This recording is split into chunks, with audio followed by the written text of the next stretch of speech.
Pemirsa, Anda kembali di Kabar Utama Pagi. Pemirsa masih bergabung bersama dengan kami. Di sini ada perwakilan dari Migrancare, yakni Bapak Alex Ong dan juga ada Mas Naran yang memiliki pengalaman pernah keluar masuk ke negeri jiran secara ilegal.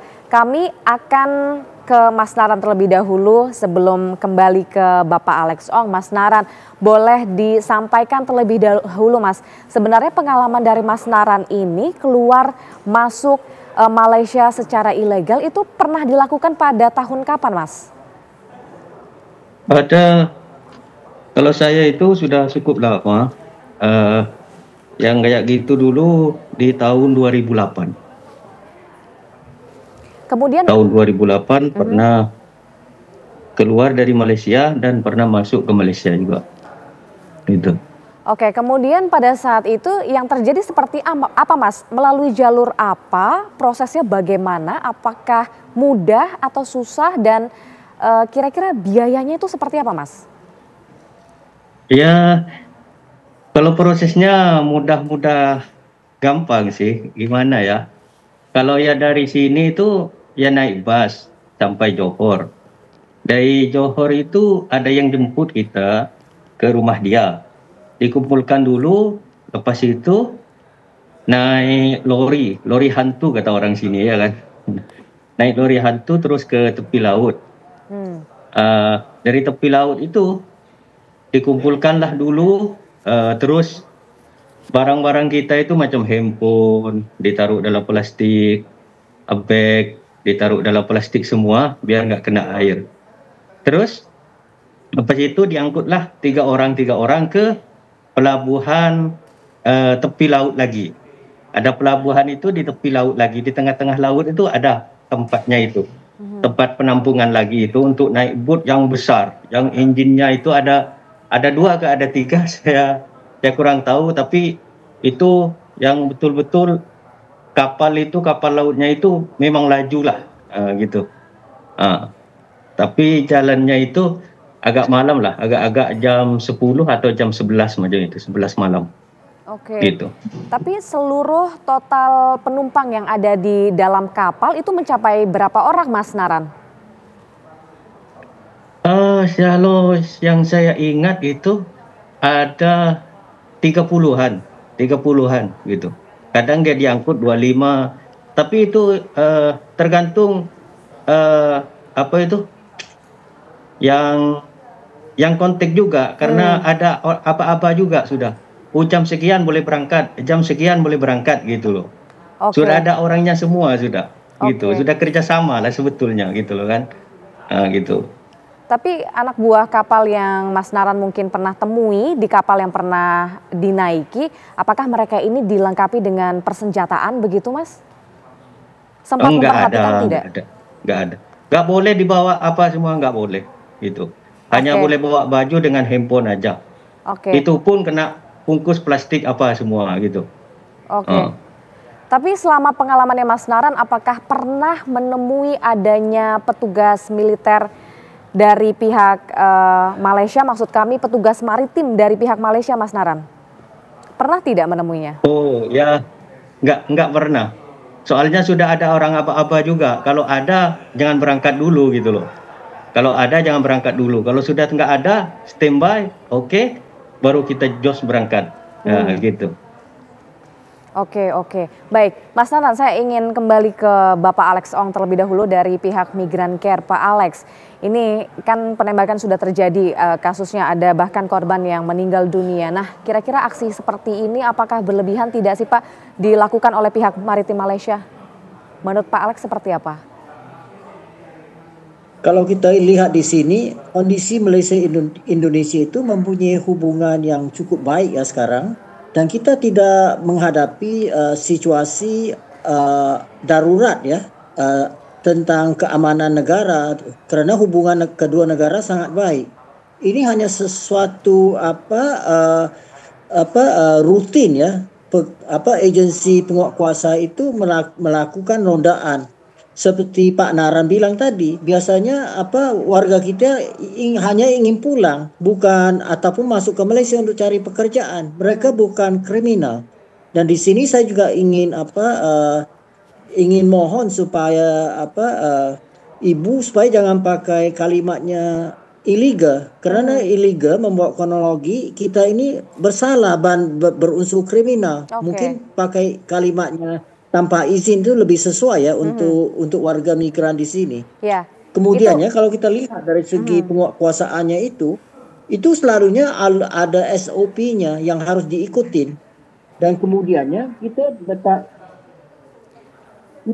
kita menaruh harapan supaya diplomasi Presiden Prabowo yang detik ini ada di Malaysia bisa berbincang dengan cara terbuka dengan Perdana Menteri Datuk Seri Anwar Ibrahim supaya sama-sama bentuk satu satgas ya untuk membuat penelitian bersama untuk rekonstruksi apa yang berlaku. Karena walaupun Pak Basri sudah gugur, tetapi masih ada lagi 4 orang yang cedera parah, dan kita harap daripada testimoni mereka yang sembuh nanti akan memberi satu jawaban kebenaran kepada kita kedua negara supaya kita bisa melakukan tindakan yang sewajarnya di sini. Kalau kita lihat seperti Pak Nasran bilang itu tentang human smuggling itu dan human trafficking di perbatasan itu sangat satu perkara yang sangat biasa untuk orang di perbatasan.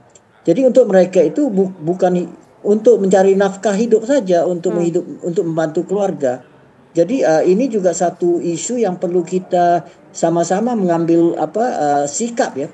Apakah Malaysia itu membutuhkan pekerja? Indonesia mempunyai surplusnya tenaga kerja. Apakah kita boleh membuat sesuatu kerjasama regionalization seperti yang dilakukan oleh EC ya, supaya pergerakan migran itu tidak dikawal seperti pendekatan kriminalisasi migran gitu. Jadi saya rasa kalau apa yang dilakukan oleh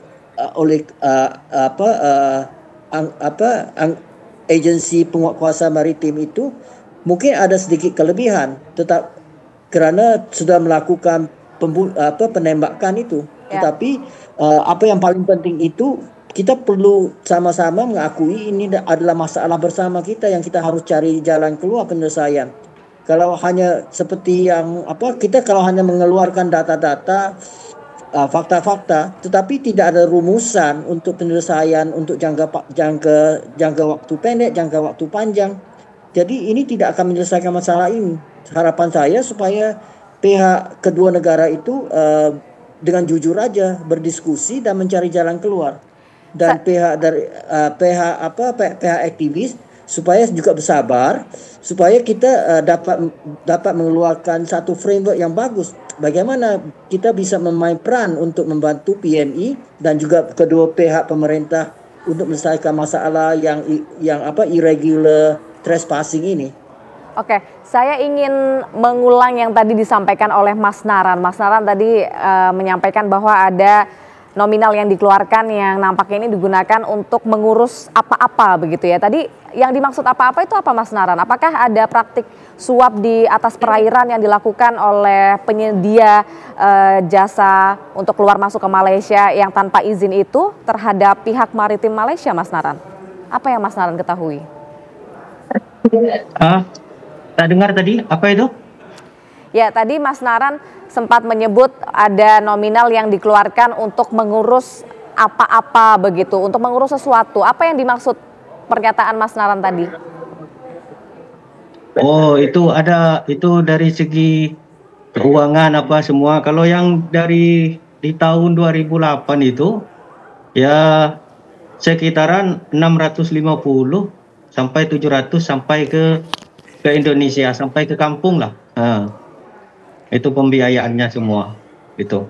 Tapi pernah menjumpai tidak Mas Naran ada mungkin transaksi yang dilakukan oleh pihak penyedia jasa ini dengan pihak maritim dari Malaysia, Mas? Enggak pernah. Enggak.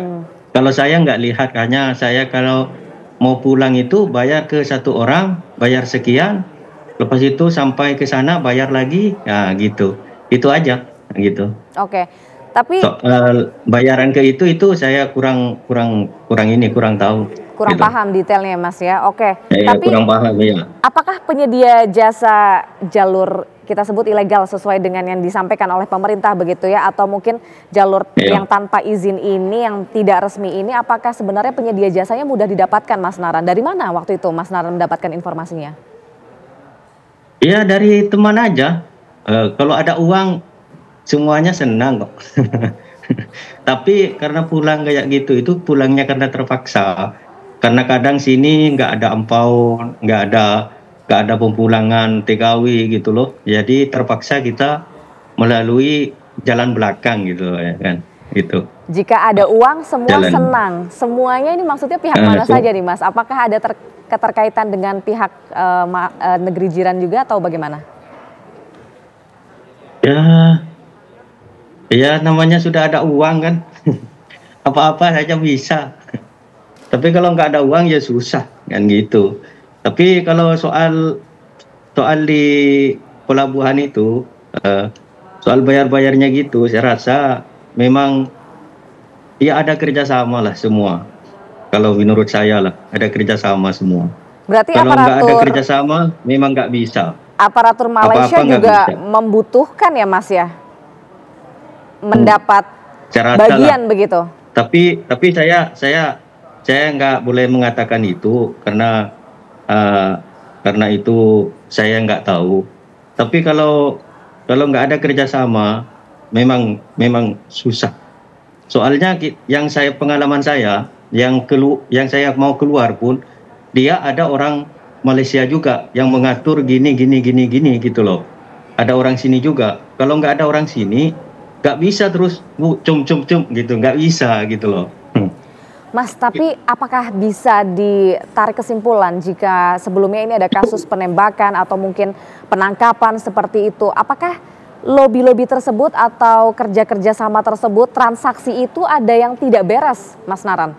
Sehingga akhirnya terjadi penembakan, kemudian penangkapan dan lain sebagainya.